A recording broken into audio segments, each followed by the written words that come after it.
시청자 여러분 안녕하십니까. 오랜만입니다. 우리 예령 언니 지금 몇 년 만에 이렇게 얼굴 보는 겁니까? 한 1년 된 것 같아요. 네. 그동안 잘 지내셨습니까? 네, 잘 지냈습니다. 우리가 북한에서 여성으로 살다가 대한민국에 왔단 말이죠.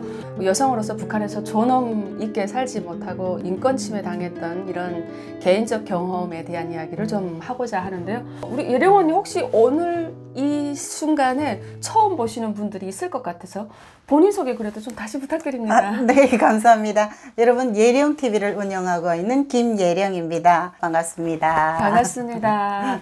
예령 언니가 나올 때는 몇 살에 북한을 나오셨나요? 35에 나왔어요. 와, 지금 제 나이보다 엄청 더 젊은 나이에 북한을 나오셨어요. 북한에서 결혼 생활 해봤으니까 네. 살면서 이 여자로서 받는 우리가 부당한 대우 이런 거는 결혼 생활이나 이런 걸 통해서 훨씬 더 많은 경험이 있을 것 같은데 그렇죠. 혹시 좀 하시고 싶은 이야기 있을까요? 우리가 뭐 인권이라는 거에 대해서 대한민국 땅에 와가지고 알잖아요. 가장 지금 생각해보면 너무 좀 슬픈 게 내가 군 출신이잖아요. 이제 보게 되면 군악대다 보니까 이제 네. 호흡훈련이라는 게 있어요. 근데 우리 이제 서대장이라는 사람이 호흡훈련을 하고 있는 와중에 훈련을 한다고 이제 배에다 손을 얹고 뭐 들숨 날숨 이렇게 가르치고 있어요.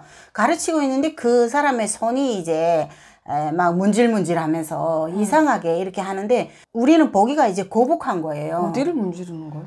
그러니까 이제 배 쪽도 문지르고 이쪽 여기도 이렇게 와가지고 백허그식으로 하면서 막 이게 가르쳐 준답시고 이렇게 하는데 그게 되게 이제 불편한 거예요. 우리가 보는 게.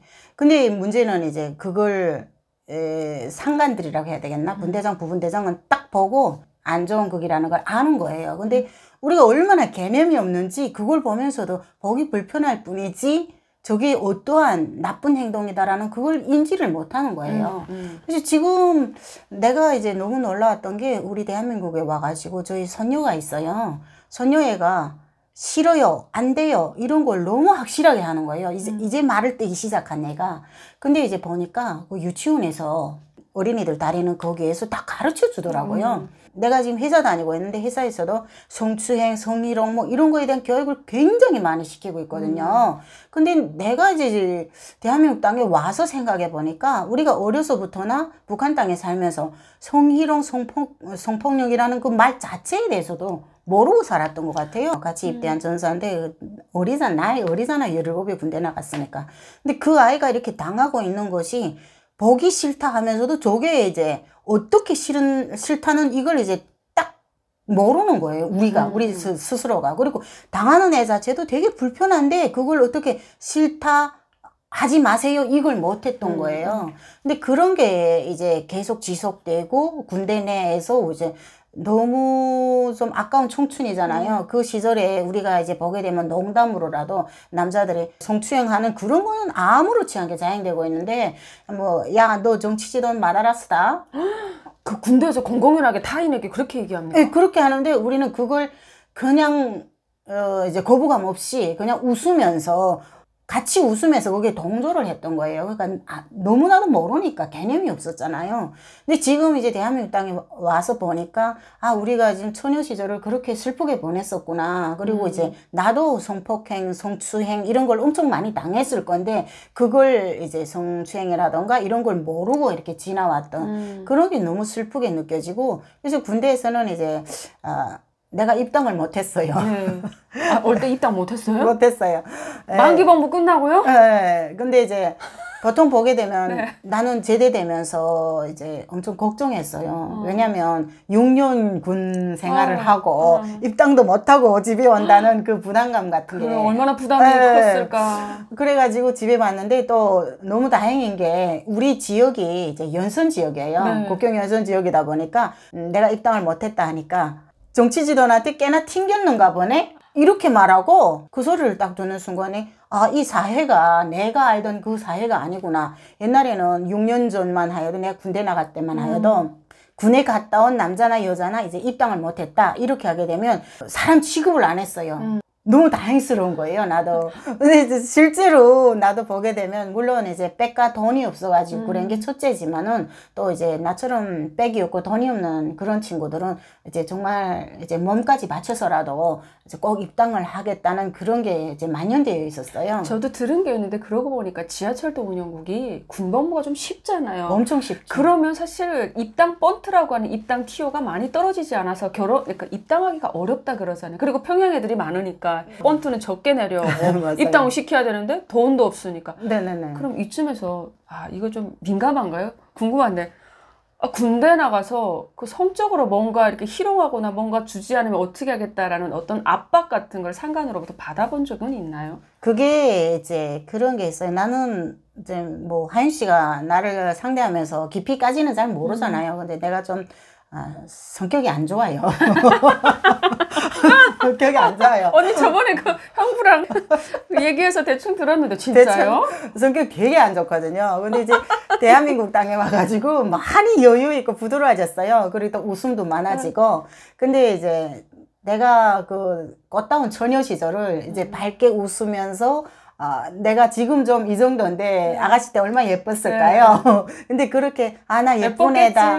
나 예쁜 애다 이러면서 살지 못했어요. 왜냐하면 너무 이제 그게 심해가지고 남자들로부터 조금 웃잖아요. 그러면 자기를 좋아하는 줄 알고 함부로 하려고 하는 거예요. 남자들은 그런다면서 웃으면 자기를 좋아한다고 내 생각하는데. 말이 그래갖고 웃을 수가 없었어요. 그건 내 얼굴은 항상 경직되어 있었는데, 근데 이제 내 눈앞에서 막 그런 일이 벌어지잖아요. 그러면 내가 그 꼴이 너무 싫은 거예요. 그가 이제 농담을 한다는데 막 이게 손을 놓고 막 이 여자애가 그걸 이제 거부를 못 하는 거예요. 왜냐하면 이제 하윤 씨 말 맞다나 지하철도는 이게 그게 많잖아요. 이제 아무래도 잘 사는 애들이 많고 이러니까 조금, 근데 그런 자녀들은 꼭 입당을 하고 가야 된다는 압박감에 군관들이 막 그런 짓을 하는데 그걸 거부를 못 하는 거예요. 근데 나는 내 눈앞에서 그게 있으면 문을 빡 차고 나가가지고 문을 꽉 닫아버려요. 내가 너무 싫다, 너네 하는 행동이.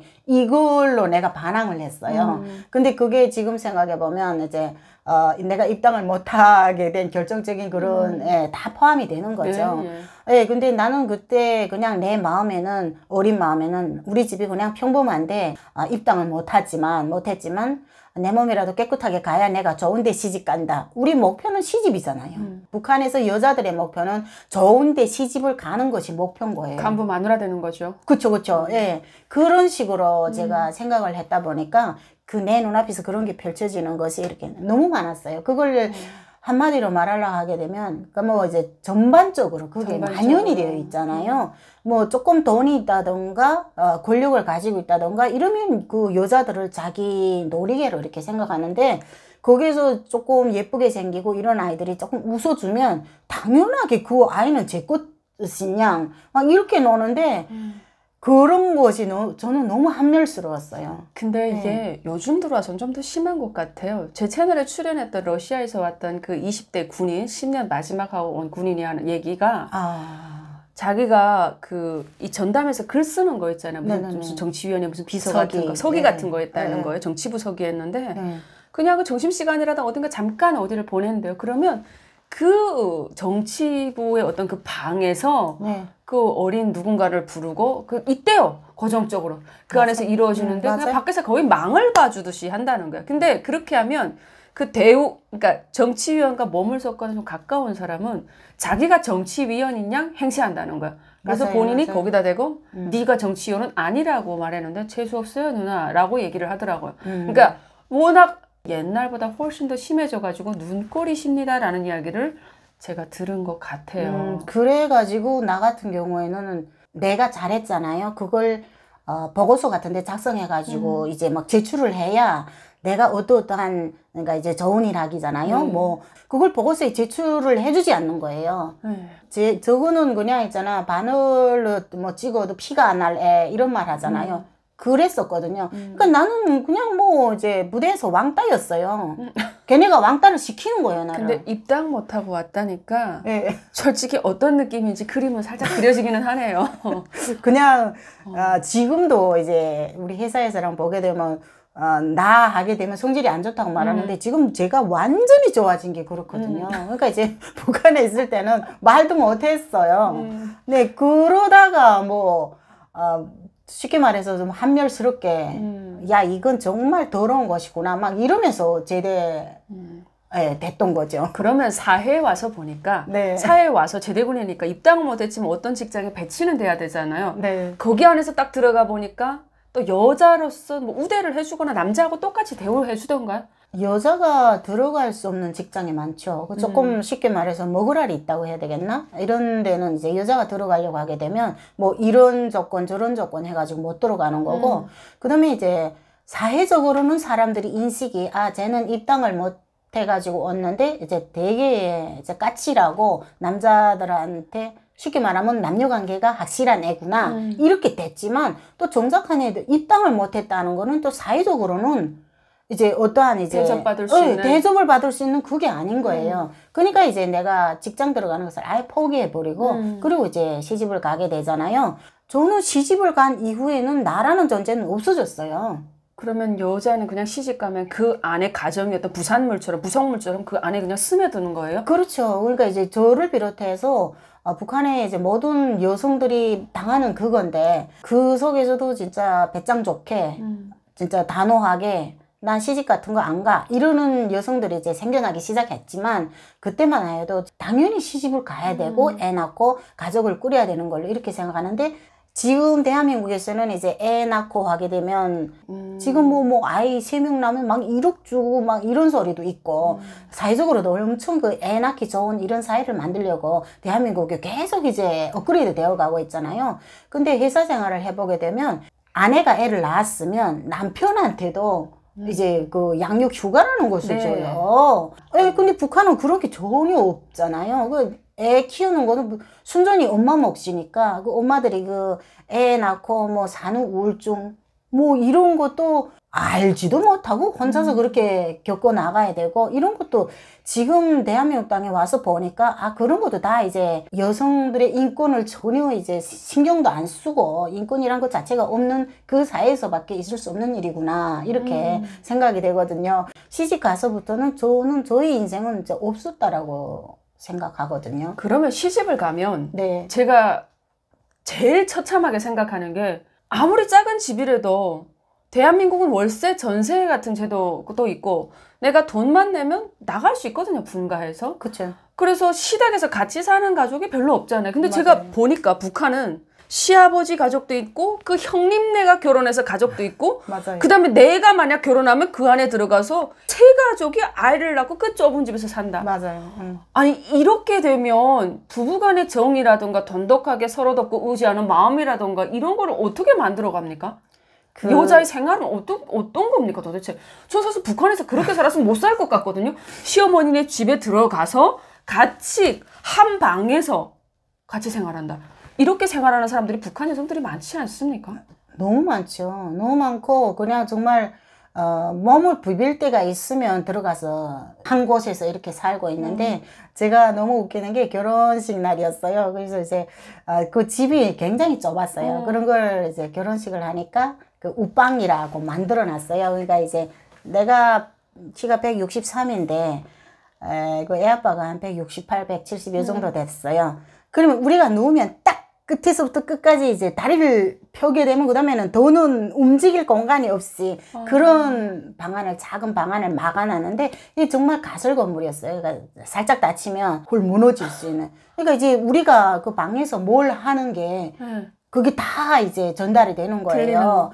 근데 문제는 시어머니가 이제 암에 걸려가지고 아프셔가지고 그 문 앞에 방문 딱 그 앞에 항상 이렇게 쪄그리고 앉아 있어요. 그러니까 이제 아무 짓도 못 하는 거예요. 진짜 그래가지고 산에 그때는 좀 수줍음이 많았잖아요. 그 시어머니가 그 화장실 간다고 문을 열면 시어머니가 그거 요렇게 하고 앉아있는 거예요. 너무 아프니까 자지 못하고. 그러지 않아도 예민한 시어머니인데 우리가 거기서 어떠한 이거 있을 수 없는 일이거든요. 그런 거는 뭐 인권 축에 속하지도 못하죠. 그런 거는 너무 흔한 일이고. 우리 동네도 보니까 시어머니 시아버지가 있는 집에 결혼 안 한 시동생이 2명이 있는데 결혼을 한 남자가 자기 마누라를 데리고 들어와서 방이 딸랑 2개 있는데 거기서 지금 모여 사는 거예요. 그 진짜 앉으면 꽉 차는 그런 데서 저기서 은주는 어떻게 생활을 하지? 그 생각이 그때 좀 보이더라고요. 그러니까 그러면서 내가 내 집이라는 게 있어야 되겠구나. 저 결혼할 때 집 같은 거 마련하지 못하면 저 불편하게 저렇게 해야 되나. 근데 그 집의 며느리가 되게 드셌거든요. 어머니한테 막 대답질을 조금 하더라고. 근데 여자가 엄청 드셨는데 시어머니가 더 드신 거예요. 걔네 시어머니가 얘기하니까 얘 꼼짝을 못 하는 거야, 거의. 자기 딸을 잡듯이, 쥐 잡듯이 잡고, 못하지. 이렇게 호통을 치시더라고요.